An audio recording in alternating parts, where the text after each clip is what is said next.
जबकि आप दोनों की बातों से तो लग रहा है कि बड़ा ये स्ट्रॉन्ग है, और सही बात भी होगी, वरना क्यों ये कहा जा रहा है कि जी हम 2 हफ्तों के अंदर अंदर वजारतें बढ़ा देंगे। फवाद चौधरी साहब कह रहे हैं, कुछ तो है जिसकी वजह से वो ये बात करने पर मजबूर हुए हैं, हमको भी कुछ नज़र आ रहा है। लेकिन मरियम साहिबा कह रही हैं कि जी अब हमें करना पड़ेगा क्योंकि रिस्क लेना चाहिए। रिस्क लेना, नंबर गेम इसका मतलब है अभी तक पूरी नहीं है और ये अगले हफ्ते का वक्त है। बहुत से लोग कह रहे हैं जी पीर या मंगल, अगर तब तक आ गई ठीक है, वरना बहुत देर हो जाएगी।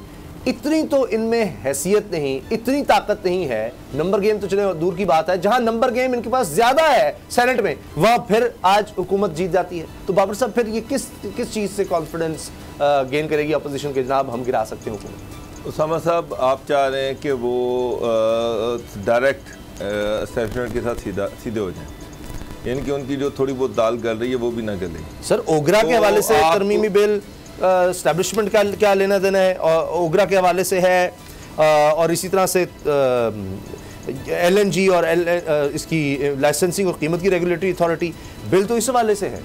तो ये क्या तो ठीक है, ये सादा सी लेजिस्लेशन है, पब्लिक वेलफेयर की है तो हो जाए, उसमें क्या ऐसी चीज़ है। उसका अदम एतमाद से क्या लेना देना है। असल इशू ये है कि अदम एतमाद की जो मैं बात कर रहा हूँ, ये इससे आम क्या फ़र्क पड़ेगा। असल चीज़ जो है वो है आम आदमी, आम अवाम, और असल चीज़ जो है वो है कि जो पीछे लोग बैठे हुए हैं, पीछे जो डोरियाँ हिला रहे हैं, उनको उनके सिग्नल्स, तो सिग्नल तो मुझे जो लग रहा है सिग्नल तो हैं। मेरी जो बहुत सारे PTI के अंदर लोग हैं, बहुत सारे जो ग्रुप्स हैं, मेरी उनसे जो बात हो रही है, इससे तो लग रहा है कि सिग्नल्स हैं और ओपनली PTI के अंदर बातें हो रही हैं। चौधरीज़ और नून लीग के जो राबित हैं वो बढ़ रहे हैं, वो ऐसे ही नहीं बढ़ रहे, कहीं ना कहीं से इशारे हैं। तो ये दोनों पॉलिटिकल पार्टी एक दूसरे के बहुत करीब आई हुई हैं। आप टाइम देखिएगा, सिर्फ इंतज़ार ये हो रहा है कि जो सारी चीज़ें हैं, जो सारी के अदम एतमाद किस तरह से लेके आनी है, उसके बाद कहाँ से लेके आनी है, नंबर गेम, उसके बाद आगे क्या होना है, क्या गवर्नमेंट बननी है, गवर्नमेंट कितना अर्सा चलेगी, इलेक्शन किस तरह से, वज़ीर आज़म कौन होगा, ये बाद में डिसाइड होगा के बाद। सर यही चीज़ें डिसाइड होनी है ना अब। अच्छा, यही चीज़ें डिसाइड होनी है ना।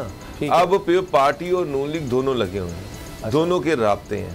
राब्तों के बाद असल जो इश्यूज हैं वो डिस्कस होने हैं। उसामा साहब टाइम मार्च का है, ये मैं आपको बता दूं। मार्च का महीना बड़ा अहम है। मार्च में देख लीजिएगा जो भी अदम एतमाद आनी है वो मार्च के अंदर आ जानी है। अच्छा सही। और ये चाहे पीपल पार्टी के लॉन्ग मार्च के फौरन बाद आ जाए या नून लीग के लॉन्ग मार्च 23 मार्च के बाद आ जाए, ठीक है। लेकिन मार्च के अंदर अच्छा, आर या पार मार्च में होना है, हो सकता है कि OIC का जो इजलास हो रहा है उसके फौरी बाद आ जाए। अच्छा, तब तक की मोहलत वो दे रहे। आर या पार बड़ा मशहूर हुआ जुमला मरीम साहिबा का। अब उन्होंने क्या कहा है हुकूमत की रुखसती के हवाले से। अच्छी बात है कि मरीम ने गुलाम साहब के वो जब अवाम कहेंगे हमें कि जब हम तकलीफ में थे तो आप कहाँ थे, तो ये बता सकते हैं कि जी हम तो 3.5 साल, बल्कि शायद लग तो ये रहा 5 साल ही हम तो सड़कों पर रहे। मौलाना के से शुरू करके हमने 10-12 दफ़ा तो हुकूमत गिराने की कोशिश की, हर दफ़ा हम नाकाम हुए। आर या पार, कभी लाहौर का जलसा, तो बड़ी बातें गिना सकती हैं। तो अब ये अगर इस दफ़ा भी हुकूमत गिराने में नाकाम रहते हैं पिछली 8-10 दफ़ा की तरह, तो फिर तो 1.5 साल आराम से इमरान खान साहब गुजार सकेंगे, या उसके बाद भी 2-3 तहरीकें रहती हैं?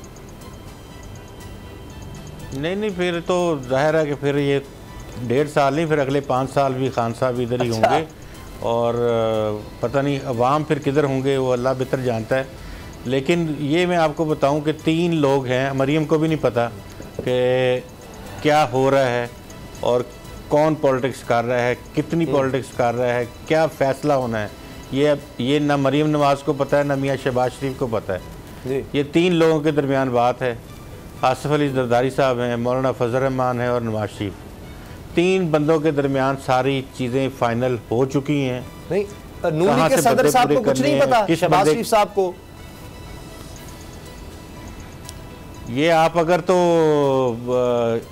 ये टॉन्ट कर रहे हैं तो बिल्कुल उनको ये उनको नहीं पता है। सिर्फ है तो एक सवाल पूछा है। अगर आप कहते हैं कि वो सदर हैं और ये हैं और वो हैं, जी 3 लोगों के दरमियान है। ये आपको मैं बताऊं कि मियां नवाज शरीफ और आसिफ अली जरदारी और मौलाना फजल रहमान तहरीक अदम एतमाद कब लेके आनी है राब्ते किस हद तक मुस्तनद हो गए हैं, कितने वोट इकट्ठे कर लिए गए हैं, क्या होगा, किस तरह से होगा, कितना टाइम दिया जाएगा, और ये ग्रीन सिग्नल सारा ये तीनों लोग जो हैं, 2 पाकिस्तान में मौजूद हैं, एक लंदन में है, तो ये पाकिस्तान वाले डिसाइड करके सबको फिर 2-3 दिन से ज्यादा इकट्ठे नहीं रह सकते। वक्त तक तो अगला वज़ीर आज़म अदम इत्तेमाद के बाद ज़ाहिर है किसी को तो लाना है।